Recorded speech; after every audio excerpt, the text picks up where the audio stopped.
What's happening, people? This is going to be episode 4. 4 times we've been doing this. This is going to be episode 4.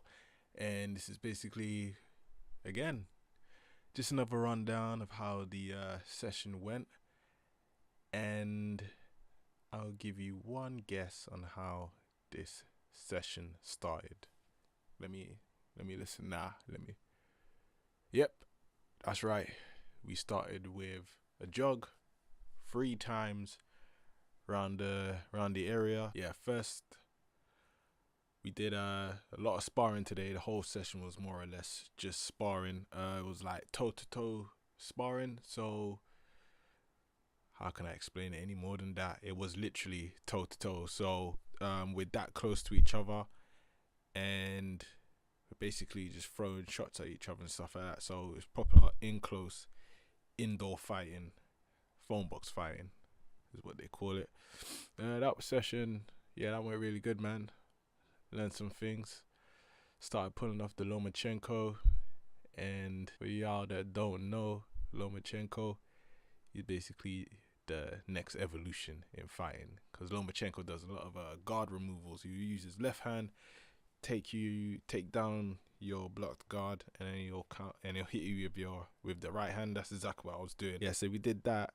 That was with one partner. Then we changed partners, and then we did like a different drill spar. That's the best way I could describe it, which was basically we could only use our left hand. So we could only use our left hand, and it was toe to toe, really close inside each other. And with that one, boy, I'm not gonna lie, man, I kind of handled the guy. I'm not gonna lie, because and funny enough, I made his nose bleed. But what's even more funny is that the week before, that was the same guy who had his nose bleed again from someone else, but this time it's from me who made his nose bleed. So gotta watch out for that. If I do face him in the end, I probably won't.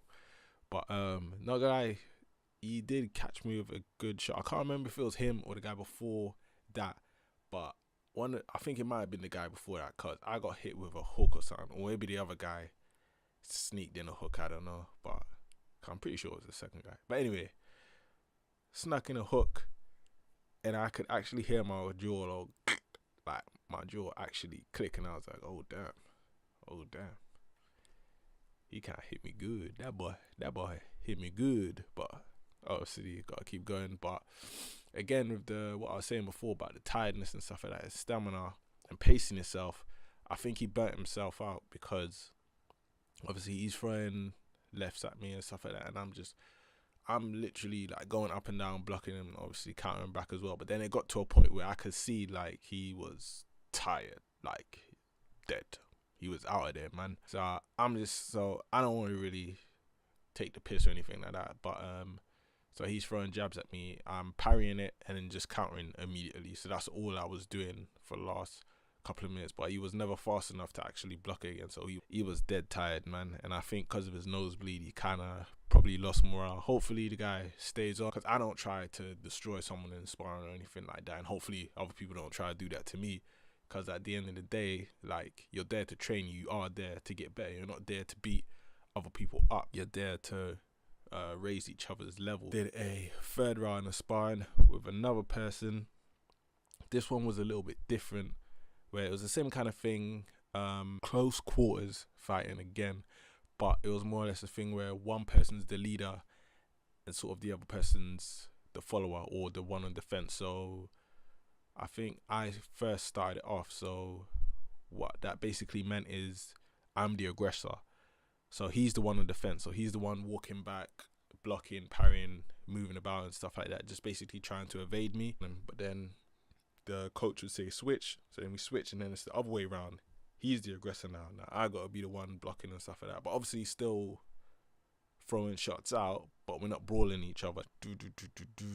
Did another round of sparring. Yeah, so basically the 4th round of sparring, we pick someone who we would think is like, yeah, this guy's on my level, he's gonna test me type of thing.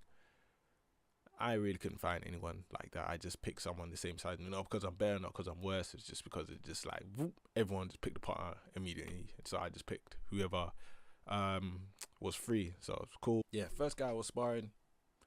For some reason, I cannot remember how that spar went. I just cannot remember because it's gonna be like 3 days now. 3 days ago, I actually had that spar, so I can't even remember it. But I do remember the second guy. So basically, what happened was had a spar, myself and the partner. There'd be another 2 guys waiting to go in to spar. What they'd be doing is basically on the wall doing a squat until it was their turn to come in. So had that spar, came out, then other 2 people went in. They're having their spar, and then I think someone must have quit or something like that, because when their set finished and it was time for the next guys to go in, one of the guys didn't have a partner, so I just jumped in for the guy. Then I'm sparring with this guy. This spar I remember specifically because guy was bigger than me. Like, yeah, he was bigger than me in height and he was bigger than me in width. So it's just bigger all round. And another reason why I remember it is because back in my old gym, always used to tell me that I lean back too much. I lean back too much when I'm fighting. And one of the coaches always telling me that stop fucking leaning back, stop leaning back, because if I'm a real boxer, I can see that you're leaning back. I can just go straight in and tear you apart. No. Obviously, I hear what he's saying, but I don't understand what he's saying. And what I mean by that is the sheer fact that, like, I can't see myself doing that.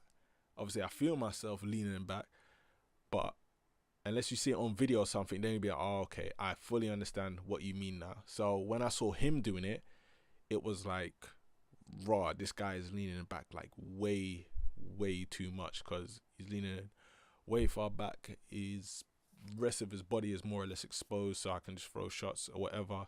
And again, I do realize what you're saying now, because if that was in a real fight, that's just something easy to exploit, just totally easy to exploit. Yeah, and that was pretty much the whole session. Dead tired. That was one of the most tiring sessions ever, because it was all just sparring. And the thing with sparring, it's more or less one, you're literally pushing each other to limits. Obviously, you 2 have to be the same level for that to work out, but you 2 are actually pushing yourselves to levels. It's the best kind of exercise I could ever say, man, because just think about, you're fighting another person as hard as you can, putting in as much effort as you can to not get hurt, to not get knocked out, and he is doing the exact same thing. So every time you push, they push just as hard, and then you push just as hard. So everyone's going back and forth harder and harder. So that's why I think it's one of the like best exercises you could ever do, ever. And this is it. This is Fight Month, and I want to give a little rundown of how I feel and how everything is going so far. I feel confident. I feel very confident, but then at the same time, I'm scared because I don't want to feel too overconfident. I feel like I can control the fight, because things I was more or less worried about, like stamina, like one of the main issues, because that's what everyone keeps going to me about. And I know a couple people from my club where they've had fights and they're winning, and then all of a sudden they're tired. But that's always been something that's been niggling in my head. But I think now I've figured out I can control my levels of stamina. I think I've learned that. I definitely would suggest getting as much in as you can, because if you go into white collar boxing just blank, no boxing experience whatsoever, for you 100% this will be a big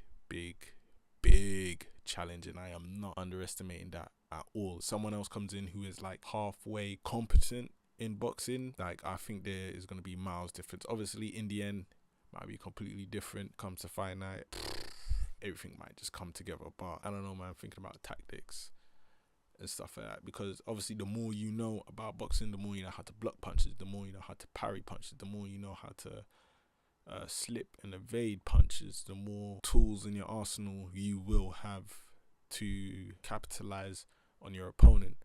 Because obviously everybody knows how to throw a jab, hook, cross, uppercut, whatever. Everybody knows how to throw a punch, but do you know how to block and evade a punch successfully? That's the main thing, man. That's one of the main things. But yeah, I'm gonna bring this to a close, and I hope you all have a good day. Bye bye.